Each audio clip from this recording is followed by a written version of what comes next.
Hola, mi nombre es Irene Juárez Ortiz, soy antropóloga social, investigadora del Centro de Investigaciones y Estudios Superiores en Antropología Social, el CIESAS, en su unidad Pacífico Sur, y coordinadora del Foro Latinoamericano de Antropología del Derecho, el FLAD, en México.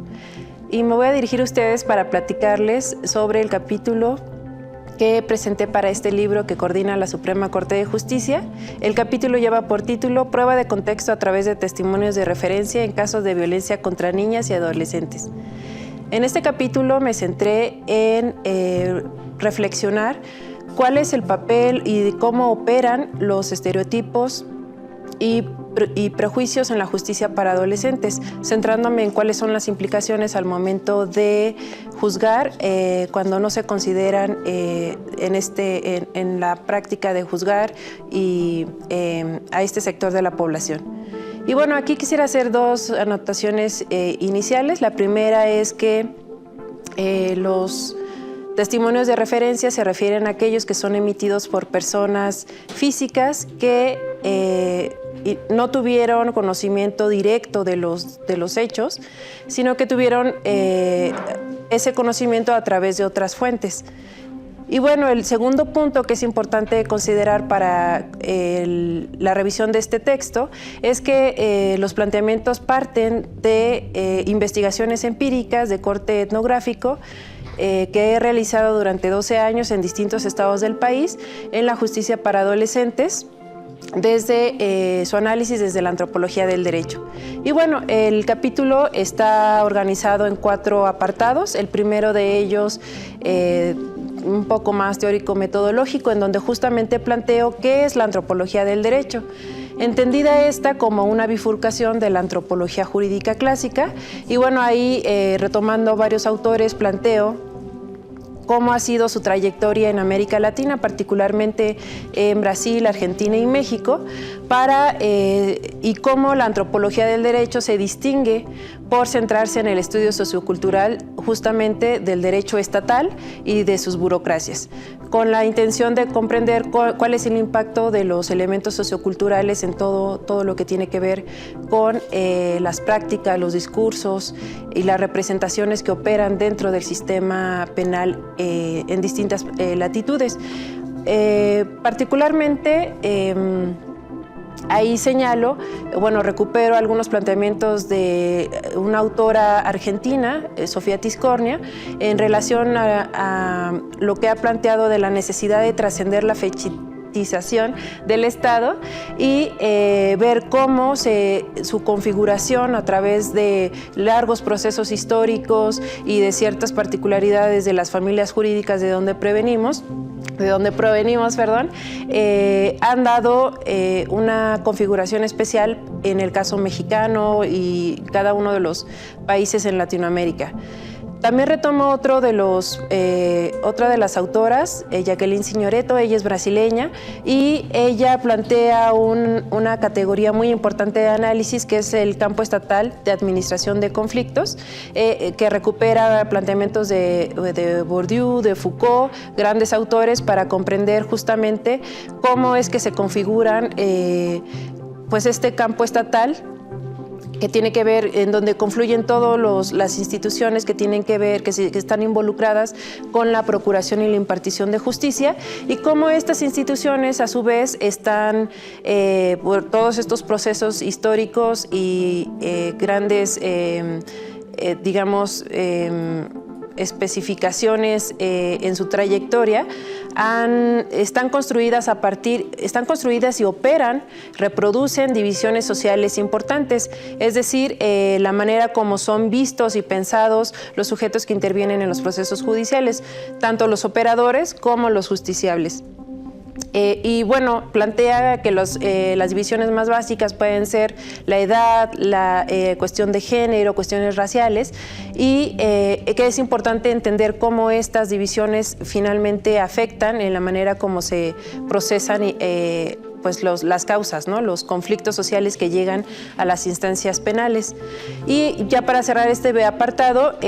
pues planteo qué es la etnografía de burocracias penales y cómo se usan ciertas técnicas como la entrevista a los jueces, magistrados, las juezas, distintos operadores del sistema, defensores, fiscales y demás, así como la revisión de carpetas judiciales, de videograbaciones judiciales y la misma etnografía de audiencias, que es el estar ahí tomando registros etnográficos de las audiencias para ver. Nos centramos sobre todo en la interacción entre los operadores y los ciudadanos para entender cómo se dan estas prácticas. Y bueno, en un segundo apartado de este capítulo, que titulé Estereotipos en la investigación e impartición de justicia para adolescentes en México, pues hago una breve mención a cómo el Sistema Integral de Justicia para Adolescentes en México, desde que inició a operar, ha tenido ciertas particularidades y que por tanto, digamos, en la manera como se ha configurado y cómo ha operado, sobre todo a partir de la revisión de los trabajos de Elena Saola acá en México, pero también de colegas en Argentina y en Brasil, que permiten ubicarlo justo desde este planteamiento de campo estatal de administración de justicia y que por tanto también reproduce ciertas divisiones sociales entre las personas que operan el sistema y quienes lo atraviesan por ser llamados a un proceso judicial. Y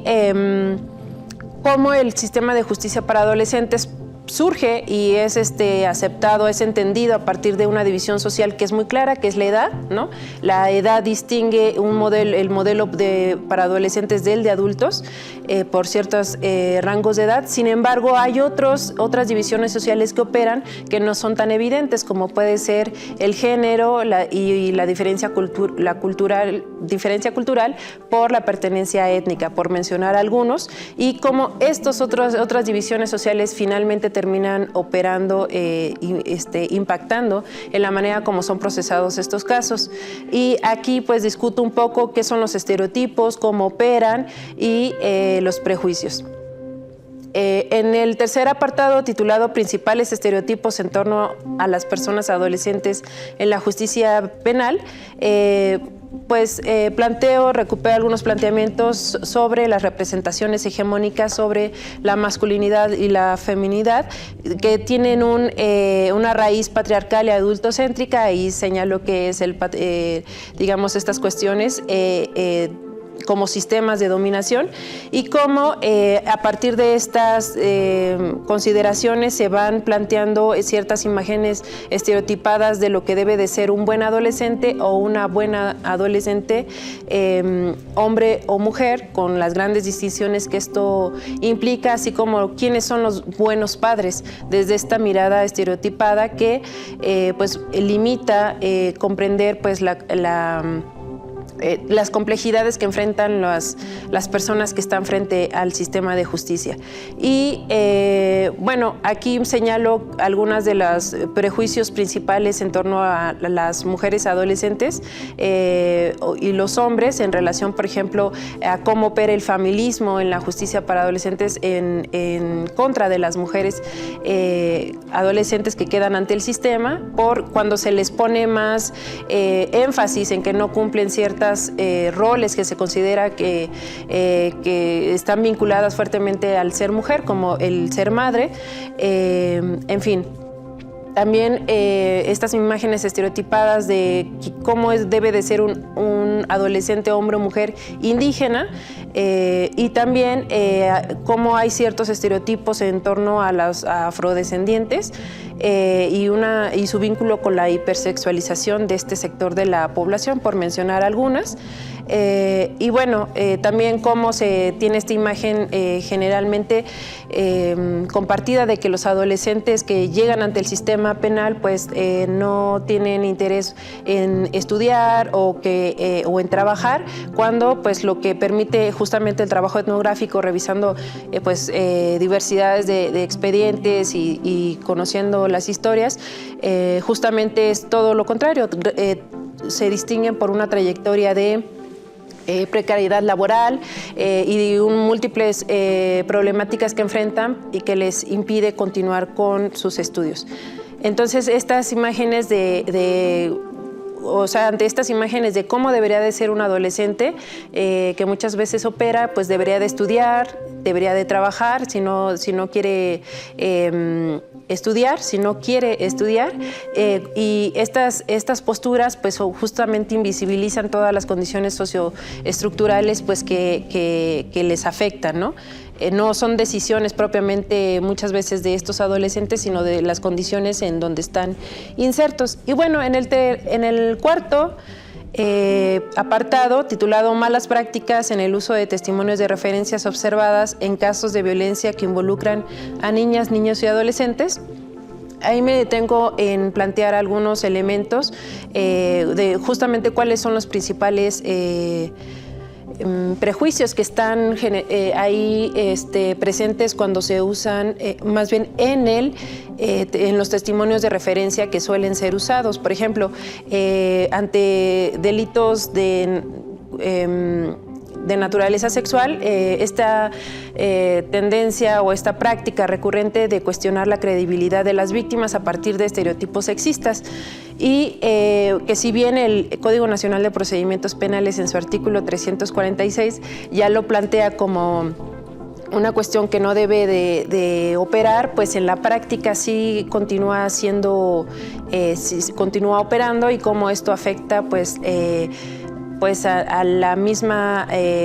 al mismo caso, a cómo se concibe el mismo caso y a la vida de la persona que está siendo presentada como víctima. ¿A qué me refiero? Cuando hay como una búsqueda muy exhaustiva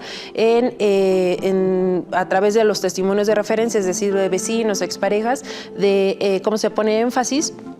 en su vida, en su actividad sexual previa, en fin, como para demeritar pues la postura de que es una víctima. Por otra parte, también planteo casos como de aborto, donde hay como que como que los operadores del sistema hay una tendencia a que se cuestione a los testigos de referencia, a los vecinos, a los padres, a las parejas, a las amistades de mujeres adolescentes, en torno como para ubicar si ella tenía pleno conocimiento y si la decisión de no seguir con el embarazo fue una con plena convicción de esto, pero esto oculta muchas veces que esta imagen estereotipada de que todas las mujeres, por el hecho de serlo, sabemos de manera natural, ¿no?, que implica el embarazo, además que imagen estereotipada también de que todas tenemos el mismo acceso a la información, a la educación sexual, así como a servicios médicos, cuando pues en realidad esto no es así. Por otra parte, otro de los estereotipos generales más recurrentes es sobre la víctima sufriente, ¿no?, que en esto coinciden otros autores en el sentido de que cuando se presenta una víctima, se procura que los testimonios de referencia hagan énfasis si estas víctimas sufren, como que si sufren de manera permanente, y cuando no lo hacen, pues como que se demerita su calidad o su presencia como víctima. Me refiero a casos donde se les pregunta a los testigos o se hace énfasis en sus testimonios si la víctima después del delito que sufrió, pues ha tenido convivencias sociales o de qué manera se desarrolla en ella, si se le ha visto reír incluso, ¿no? Entonces, ¿cuál es la imagen estereotipada que opera de cómo debería de ser una buena víctima? Y otro de los casos o de los temas que presento es la imagen estereotipada de los adolescentes, hombres que están involucrados en prácticas sexuales con hombres adultos, ¿no? Esta imagen estereotipada de que es el adolescente que de manera voluntaria decide tener estas actividades, y que hay una diferencia, incluso casos donde terminan violentando los adolescentes también a sus violentadores, como estas imágenes ¿no?, de que por su fuerza, por su capacidad física de un joven en relación a una persona adulta, oculta pues estas desigualdades de poder social de ambos sujetos, ¿no?, ya en sus contextos sociales donde ellos se desarrollan en su vida cotidiana. Y estas desigualdades de poder, pues cómo configuran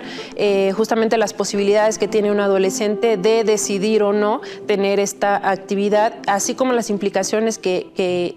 tiene para los adolescentes, o esta presión que se ejerce sobre ellos, además de la presión social de que se les considere, si se descubre el hecho, o incluso la misma amenaza de los perpetradores, de que los amenazan de que van a señalarlos como personas homosexuales ante la comunidad, ¿no? Y esto genera un mayor estrés para los adolescentes. Entonces, estas son algunos de los ejemplos que coloqué en el capítulo para justamente mostrar cómo estas cuestiones sociales, socioculturales, estructurales afectan la manera como viven las personas adolescentes sus procesos, ya sea en calidad de víctima o de acusado, pero cómo los testimonios de referencia cuando son usados en estos procesos judiciales generalmente tienen este énfasis, ¿no? Tanto la Fiscalía como la defensa buscan insistir en estas imágenes estereotipadas, y esto de alguna manera pues termina influyendo en lo que en la decisión final, cuando no se tienen esta reflexión, esta comprensión justamente de cuáles son los estereotipos que están operando en la justicia para adolescentes. Y bueno, dentro de los aportes del capítulo pues son justamente esto: en la Suprema Corte, en su protocolo para juzgar con perspectiva de infancia y adolescencia, pues hace referencia a estereotipos que operan al momento de decidir sobre la guardia y custodia de los padres, ¿no? Cómo afectan los estereotipos en esta decisión sobre los padres, pero me parece que este capítulo abona justamente cómo los estereotipos afectan directamente a los adolescentes, niños y adolescentes dentro de la justicia penal, cuando son ellos quienes están siendo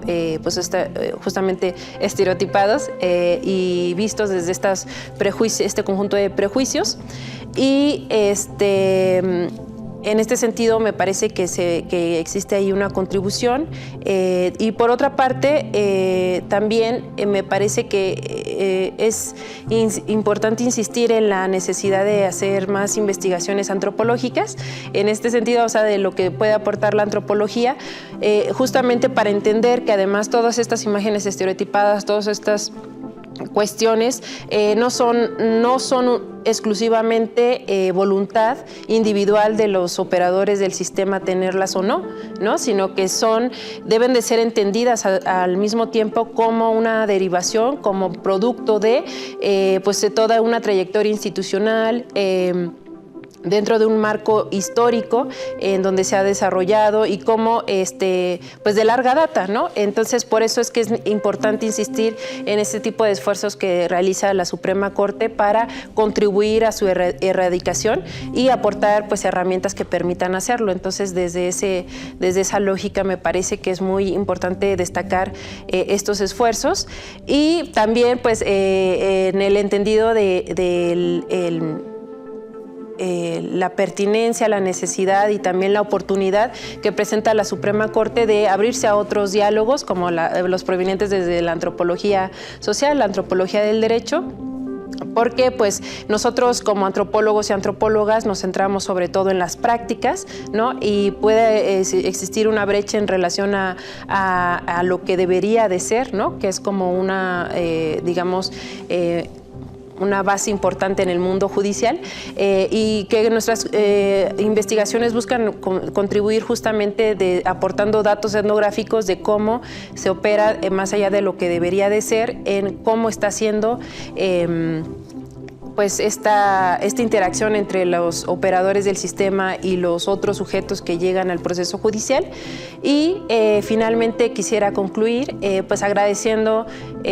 pues la oportunidad que los poderes judiciales estatales me han brindado para poder hacer esta investigación en distintos periodos, en distintos estados, porque pues siempre es solamente a través de la autorización y de la confianza que ellos plantean para que nosotros como antropólogos y antropólogas podamos estar ahí, ¿no? Conviviendo con ellos, entendiéndolos, preguntándoles directamente, observando, y también pues justamente agradecer a la Suprema Corte por poder aportar estos elementos y sumarme a este gran esfuerzo que está realizando. Muchísimas gracias.